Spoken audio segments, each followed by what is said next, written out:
Hello everyone, I'm your host Spectre, and sorry for the long delay. School started and I had to pay attention for that first week to understand what's going on. But with the new game releases that were just put out for the PlayStation Network, one of them that I would like to touch on is Armello. If you really like, it's a simple game, not too much of a story, but if you like tabletop top-down games and you don't really feel like, dressing up and going to the stores and playing them with other people, you can sit at home in your pajamas and play it online or by yourself or with people in pajamas at your house. I really like it. I've always been a big fan of top-down games like Canon and Warhammer and all that good stuff. So the prologue kind of has a story. It fills you in on what's going on. It takes you through 4 characters, and there's 4 clans. There's like a rat clan, the wolf clan, the rabbit clan, and the bear clan. And when you're actually playing, there's 2 characters for each clan. So you have like a male wolf, female wolf, and like a rabbit, and this other hamster looking thing, and a bear, and 2 rats. So we're gonna play through the prologue so you can kind of show the fights, the first 15 minutes, so you get an understanding on how the game works. It doesn't actually play as far as there's not really much storyline when you're actually playing a game. It's really just pick your character and try to win, try to kill the king. But essentially it's what you're doing.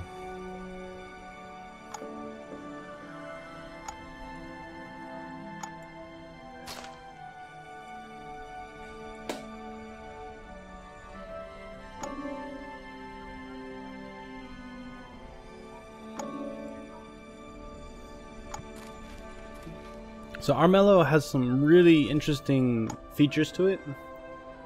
You can, as you kill creatures or other players, you get these points called prestige.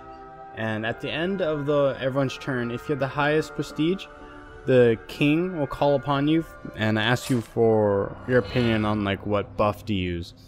Because each day the king will shout out a buff that can affect other players, it can affect certain players, or it can affect setting up traps throughout the whole map. So definitely getting the most prestige is worth it. Now a game, when you actually get into it, will last anywhere between 40 minutes to an hour. Yeah, it's long, and there's no way to really speed it up like a ×2 movement or whatever. So I mean, when you play it, you have to have time. And if you don't got time, then, be prepared to leave the game.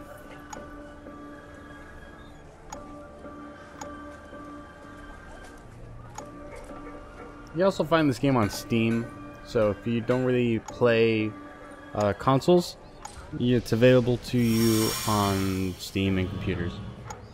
And what I'm doing now is there's a quest, these little quests that you can do, and you choose one of 3 at the beginning or whenever you finish a quest, and it can either give you more health, more attack, prestige, items, characters. Characters will give you certain bonuses. Items give you bonuses as well, because when you attack, you actually roll dice, and so certain items will give you more dice to roll, which is always better.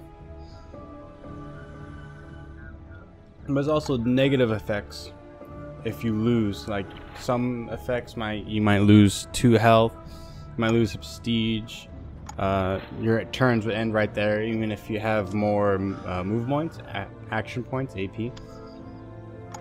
So you always got to be careful of if the reward outweighs the risks.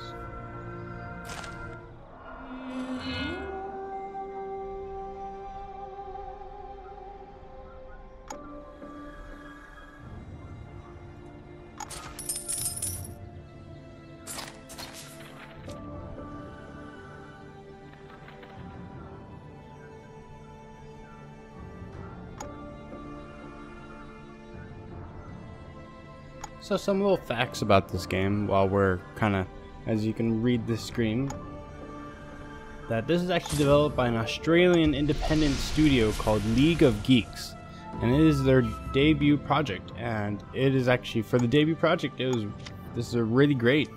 I'm really impressed that this is the first game. They don't really have any other titles to, to back them up, but this is definitely one of the ones that makes them stand out. It was actually originally released for the iPad back in September 2012, but it's been in development since then, so they've had some time to do some tweaks.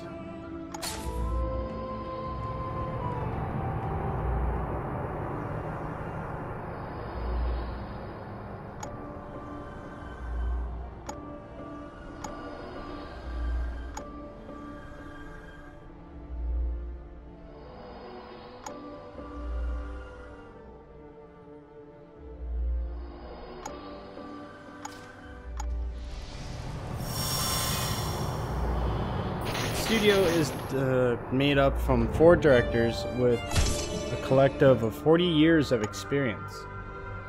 So that's probably why this game is so well. It's not just made from some college guys that just got bored one day. Not I'm saying anything's wrong with that, but 40 years of experience, I gotta say something, right? So the music was made by composers Lisa Gerard and Michael Allen. I probably butchered Lisa's name, I'm sorry. And they actually made a Kickstarter for the game back in April and May of 2014, last year, and which helped create a port to Steam, as well as stretch goals to bring the game to Android and Windows tablets. Now, if this would come to iOS, I would be happy, because that's what I have. I'm not saying anything's better than the other, but I'm saying that's what I have, because I feel like it's more user-friendly. But we won't talk about that. We'll talk about that later.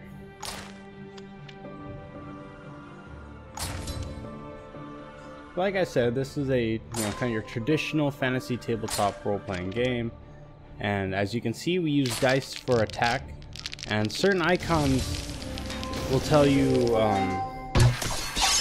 like if you're going to be attacking or defending. Each dice face plays a role in what you do. So you definitely want to have more dice when for a little thing, when you attack these guards or when you kill the guards, you lose prestige. So just a little, I didn't know that till like halfway through. And I was wondering why I kept losing prestige. And then I saw that every time I killed a king's guard, I would lose one. So, just a little heads up on that one. So they have these cards called trickeries, which you place them anywhere on the map, and a little flag will come down. It's called a peril. And so anyone who runs into that or lands on that tile will have to face the peril, which is like if you fail to roll these certain types of dice faces, you will have to pay the price of like losing health, items, or what have you, whatever the card says. And now they're introducing the second character, so it's like the Rat Clan.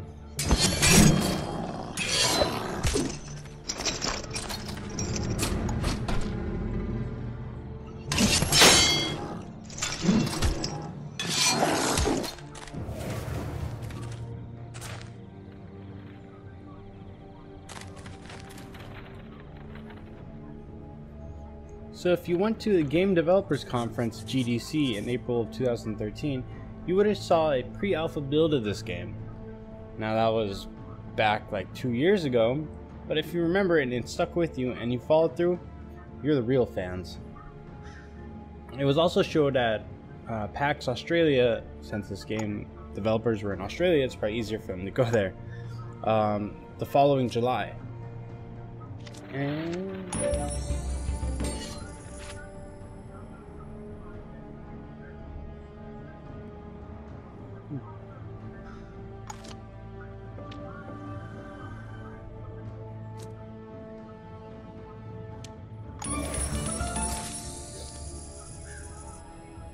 So one of the ideas that this game was pitched was that it's like a Game of Thrones meets Kung Fu Panda. And I actually really get that feel from the Game of Thrones and Kung Fu Panda, because it's Game of Thrones is trying to overthrow the king, you know, play the game. And Kung Fu Panda because it's animals and it's really cartoony. And it's actually yeah, that's pretty much a perfect example of it. Minus the incest and the red weddings and all that good stuff. So if you want to think of it any way, definitely think of it as Game of Thrones meets Kung Fu Panda, because I really can't think of any other things that could relate to it.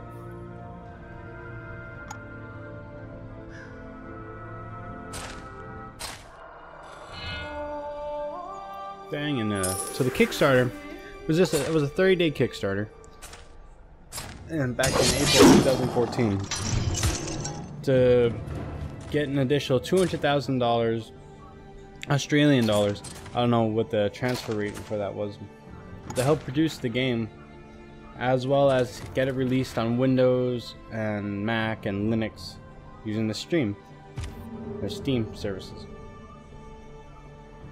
But by the end of the 30 days, it exceeded its goal by $105,000, so that a little bit more, and so they end up getting $305,360, which is an amazing. Like I've seen other Kickstarters go for, like the Bill Nye Kickstarter just went through the roof. That's Bill Nye. Everyone knows who he is. Everyone wants to be part of it from childhood, you know, that nostalgia thing. And Bill Nye's is awesome. So shout out to Bill Nye. Keep it classy. And for all you PlayStation users, you probably knew that they were doing a vote on Grow Home, Armello, and Zombie Vikings. I voted for Armello, but Grow Home eventually won. Grow Home is actually a lot of fun, and I'll do a thing about that later. But Armello is, I think, about $15 right now. Might be a little less. It's like between $7 and $15 if you have if you're a PlayStation Plus, which everyone should be. But pick it up. I would highly suggest it. This game is a lot of fun. But you can only really play it if you have a lot of time on your hands. That's the only drawback.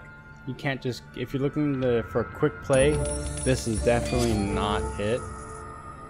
So if you have an hour set aside that, you know, maybe you're waiting for your girlfriend to finish changing or getting dressed, you know, she's almost ready, you probably have enough time for that. Kidding, so don't send me hate messages and whatnot.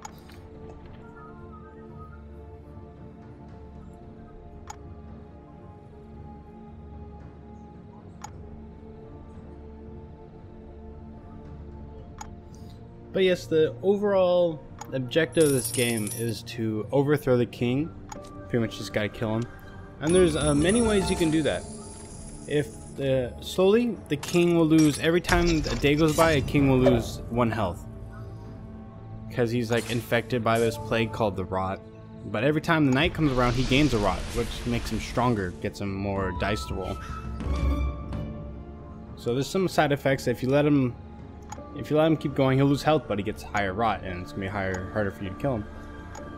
But you can either wait for him to die and have the most prestige and simply just take over because you have the prestige. You can straight up just kill him if you have enough dice and high enough attack and health to withstand, because you also have to, if you kill him, you have to, you know, stay alive. Or you can collect the spirit stones, and it helps fight off the rot, and you can overthrow the king that way. I think you need 5 or 6 of those stones, and they just appear randomly, or you can do it through quests.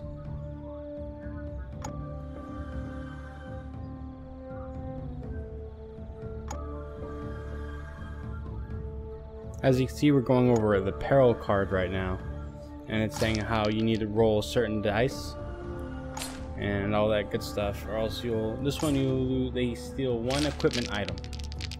Let's see if I get it. No, I did not get it, so I get an item stolen from me. Alright guys, that has been Armello. I hope you picked up something from it. It's, again, it's only the first 15 minutes of the prologue, so maybe I'll do another a little bit later. But I just wanted you guys to get a feel of it. But I hope you enjoyed it, and I'll look forward to posting more stuff as I have more time with school. And I'll see you guys later. Spectre out. Bye.